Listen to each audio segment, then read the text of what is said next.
What is stressful about your work? What isn't stressful about it? You could just be sitting at home watching a show, pager goes and there's a house fire and you're like, oh my gosh, and you get all ramped up and you're going out there because you're making a difference in people's lives.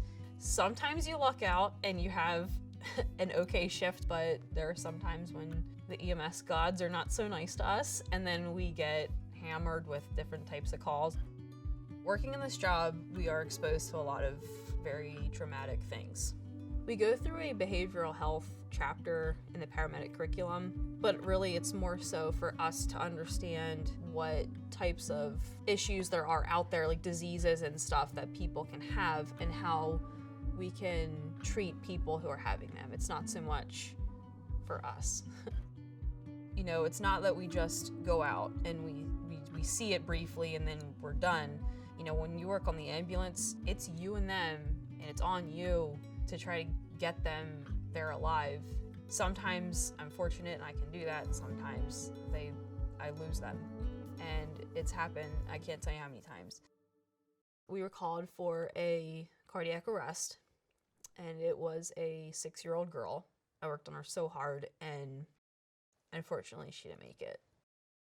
I actually went to her funeral because I just felt so connected and felt like I needed to be there to have some sort of closure, and I was having dreams and stuff with her in it. It really, really bothered me. Even though I slept the whole night, I would roll out of bed and kind of zombie myself downstairs, and I would immediately just flop on the couch. I would get so down on myself because I'm not accomplishing anything. Like, I feel like there's like a dark fog around my head, and I know that if I try, I can find my way out of the fog, but instead I just let myself be lost in it. I went through a period over several months where it was like trial and error, going through different antidepressants. Some of them made me even worse. One of them caused me to black out, and when I came out of it, I was trying to cut my arm open. It was what I needed at that point in time. So I came out of that, and I just continued on with my job and with work and my everyday life. And probably one of the worst calls I can ever think of happened in November of 2016. A call came through in our area for a motor vehicle accident. As I was approaching the first car, it was just the most eerie thing.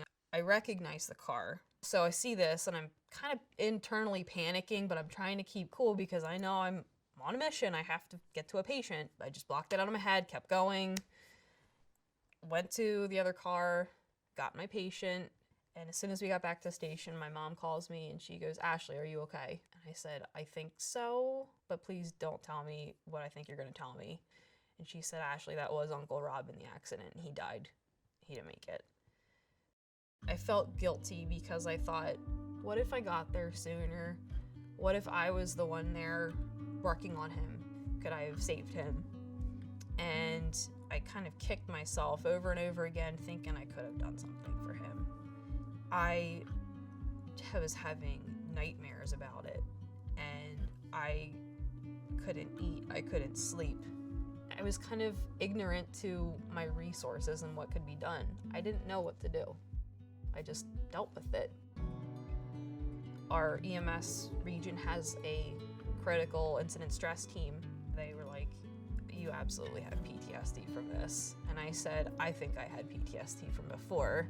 And I talked about some of these other calls that I've been on that I've had nightmares about, and they were like, "Why did you wait so long to talk to one of us about these?" And now I know what's out there, and I know what can help me.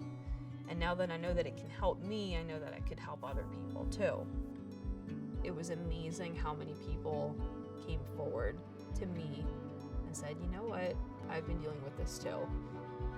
Honestly, I'm feeling really good. Physical exercise, music, play a whole slew of different types of music on the guitar, arts, crafts, things that are constructive that make me focus my mind on something that's good. Just a combination of all that stuff really helped me kind of get out of the funk I was in. I designed this tattoo that I have. It's a skull, and around it are white lilies, which represent peace.